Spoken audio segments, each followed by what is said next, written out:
The French Way, a pilgrimage route of over 1,000 kilometers filled with history and beauty, crosses picturesque and varied landscapes from the imposing Pyrenees to the mystical Galician lands where its majestic destination, Santiago de Compostela, stands.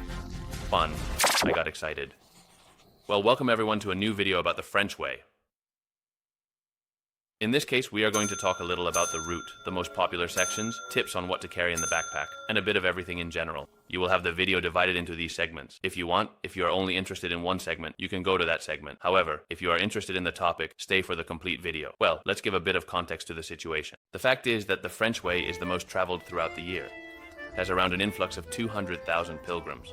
It consists of almost 1,000 kilometers that are usually covered in about 33 or 34 stages. It starts in the city of Saint-Jean-de-Pied-de-Port in France. You are amazed by my French, I know. And it passes through cities that are full of historical monuments like Leon, Puente de la Reina. It even passes by a fountain that doesn't spout water, but wine. Long live wine. I don't remember exactly where it is. I think it's near Stella, believe. I'll confirm it later in editing, and so, well, you can take a look. And well, many of you will know it by its most famous stretch, which in the end is Sarria to Santiago. You might ask why Sarria to Santiago is famous. Okay, there is a certificate called the Compostela, which you receive when you walk the Camino de Santiago, but you have to do it from more than 100 kilometers, so Sarria is about 110.114 kilometers. And that is why the vast majority of people who do not have the availability to walk for 30 days out there start from Sarria, which is exactly what we are going to talk about today. Stretch from Sarria to Santiago is a stretch that I have done. I am amazed. I am Galician, and I have done the Camino de Santiago. You can't even believe it. Moreover, I invite all Galicians to walk the Camino de Santiago. I mean, it's something you have right next to you, and you say, I'm not going to walk to go home. You're wrong. You should try it. I mean, it's something else. It's a whole different vibe.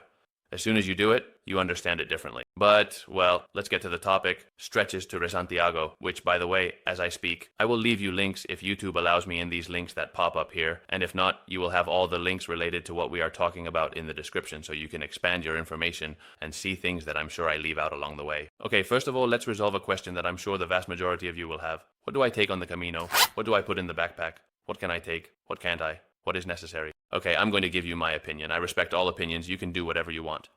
Obviously, when I did it, I had luggage transport. Is it very comfortable?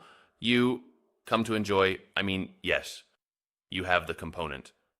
Let's say psychological, right? And even so, you will have it anyway. You just won't be loaded down. I carry every single day. I don't need to go on vacation and keep carrying luggage. So, my advice is to use luggage transport and pack everything you think you might need. If you have doubts about the sneakers are a very important topic. Don't pack new sneakers. Pack sneakers you are used to. And even so, if you say, wow, I'm afraid they will hurt me, then just pack another pair. No problem. Up to 15 kilos, I think it was more or less, can be carried. There's no problem. And then the basics, if you come in summer, sunscreen, which I would carry on you, a cap, sunglasses, comfortable clothes, a windbreaker, you never know. We are in Galicia, it might rain, and that's wonderful, within reason. That's part of it. That's why the landscapes are green. It would be different otherwise. Then, the topic of the first aid kit, an essential ibuprofen, indispensable, but it should be taken on any trip, and here specifically with blister pads, anti-chafing cream, and all those little things that relieve skin pain, chafing, etc. If you are not very used to walking, it's okay, really. Don't worry, you won't need a lot of preparation. It is true that there are some stages that are tougher than others. We will see that now and talk about it. But there's nothing that anyone can't do, really, Well, and now yes, let's go with the Sarria Santiago section, starting with the most common question. How do you get to Sarria? Perfect, okay, I'll tell you. Depending on where you come from in Spain, one option may be more convenient than another. For example, if Madrid is nearby or you are coming from Madrid, there is a train that departs at least once a day and goes directly to Sarria. You don't have to worry about anything. It's about 3.5 hours by train, 4 more or less, or some faster, some slower, if it's AV or not, etc. But well, it's the ideal option. If you are coming from Barcelona, for example, via, etc. The most comfortable option, which may not be the train since you are very far away, which takes many hours, is a flight. The cheap ones today land in Santiago and directly in Santiago if you arrive before 11 a.m. There is a bus managed by the company Monbus. You will have the link in the description so you can see trips, tickets, and check them, which goes directly to Sarria, exactly like the train, but by bus, arriving later than 11 without any problem. There are multiple connections, but you would have to look for Santiago Lugo. Lugo Sarria also has several connections a day and various schedules. You will have no problem getting to Sarria. I'm in Sarria, Jack, and now what do I do? Okay, no problem, relax. Sarria is the rest day. It's the day to arrive, make contact. You will have a drink. You will meet people because there is already an atmosphere. There's already a lot of atmosphere. You can stop by the promenade next to the river, take a walk through the old area. It's a really beautiful place. My advice is to get in the right mindset, enjoy, rest, because the next day the good stuff begins and then comes the long-awaited moment of the first stage, Sarria to Portomarín, which is about 22 kilometers more or less. Don't worry because it's an ideal stage to start. What time do I leave? People usually leave between 7:30 and 8. You can leave whenever you want, if you want to arrive earlier, if you want to stay later. Now, my personal advice is to take it easy. I mean, there's no need to leave super early. Yes, 7:30, 8 is a good time, because otherwise the heat will really hit you at noon, etc. But I also mean, my advice is stop, enjoy the journey, stop to smell the roses, right, as they say. It sounds cliche, but you will really appreciate it later. Practical advice about this stage. When you are approaching Portomarín, you will see that the path splits into two. You have two options. I mean, either one is fine.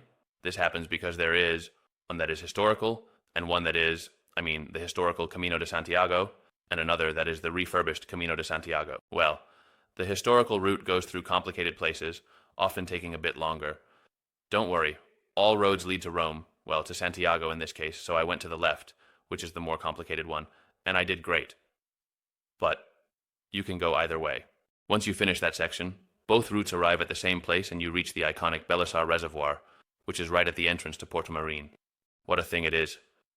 Here there are a couple of legends, one true and one made up, and I'll tell you about them now. And then you can manage it, okay? The original legend says that to cross the bridge to enter Portomarín, you have to take a stone and put it in your mouth. I am not responsible if you pick up anything strange. The thing is that in this way, the magical creatures that inhabit the Miño River won't jump on your neck and carry you downstream. Basically, that's quick summary. And then there is another one. As soon as you finish crossing the bridge, you will reach some stairs. Well, some enlightened person thought it would be great to say that if you climb those stairs all at once, everything will be perfect. Now, if you stop in the middle, I don't know if it's 7 years of bad luck in love. Be careful, we're already short on that.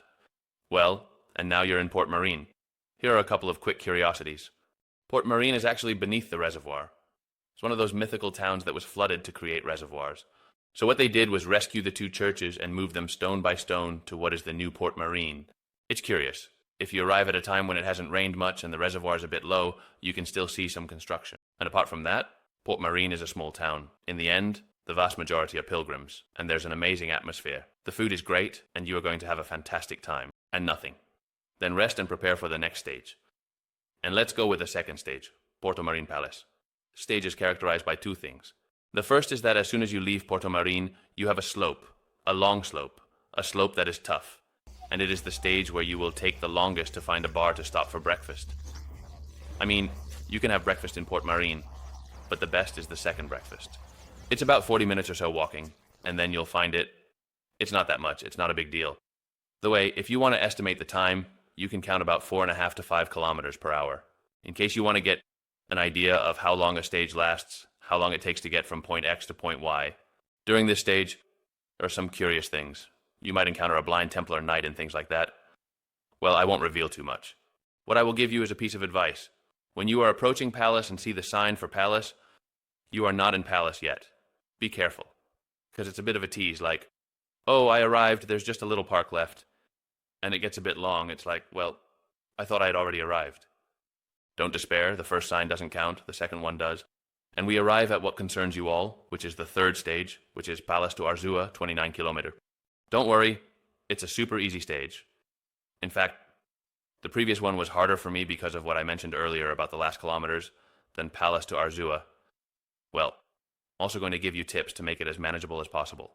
We leave early, as I mentioned at the beginning of the video, 7:30, 8, we start walking. It's not worth stopping too much. Yes, coffee, and so on. We push on and arrive around noon, more or less, which is 15 kilometers Melody. In Melody, you must stop to eat octopus. There's no discussion. You can go to two places, either Ezekiel or Garnacha. Well, and here's the key to the situation. Don't get too tangled up and don't eat too much. Yes, a great little dish, but if you stuff yourself with octopus up to your ears, then digestion, will be a problem for continuing on. You have 15 left to Arzúa. It's fine, you can leave at 1 in the afternoon calmly. 12:30 would be a perfect hour. You keep walking little by little, and just before reaching Arzúa, you will pass by a pebble. The place is called Rivadiso de Baixu. Well, my advice is to stop there, dip your feet in the river, have a beer, coffee, whatever you want. But it's very nice there. You can spend some time talking with the people you've met, having a little fun. After that, you will reach Arzúa. At that point, you really have about 30 to 40 minutes left. It's about 2 kilometers uphill, that's for sure. 2009. But after having dipped your feet in the river and spent a nice little while there, it won't be hard to get there, really. Don't be afraid of this stage, it's very easy. And just like that, our journey is coming to an end. We are now on the 4th stage, which is from Arzúa to Pedrouzo, shorter and flatter, 19 kilometers. It's a stage where I would recommend resting. There are many places to stop, many bars, many shops, many little fields in the shade. Casa Tia Teresa is in this stage. Yes, here you can eat some incredible scallops, make a note of it. Well, what I tell you is to take it easy in this stage, stop a lot, go slowly, it won't be hard at all. But the more you save for being able to go to bed early this day and leave early the next day to spend the whole day in Santiago, the better. And just like that, we are in the last stage. You only have 19 kilometers left to Santiago, about 18. Here it is worth giving a little push at the hour, maybe leave at 7 or 6:30. That depends on whether you want to make it to the Mass in Santiago. Let's see, not as a religious experience, but as an experience of seeing how it is. Sometimes the Botafumero comes out, even if you're lucky. I'm not very clear on when it comes out, that is. If I find information, I'll leave it in the description, in some link as well. But well, it's a stage where I would recommend not getting too distracted. So maybe stop for breakfast along the way and such, since you leave earlier. It's worth it. Maybe at Bacoya, which is near Santiago, you can stop for a sandwich and then head straight to Santiago. You will pass by Monte do Gozo, which is the first time you see the towers in the distance. It's really cool. The truth is that the views are incredible, and from there you have little left. You will see that you are entering Santiago, it starts to become a city, and when you realize it, you will be entering the old town, very close to the cathedral.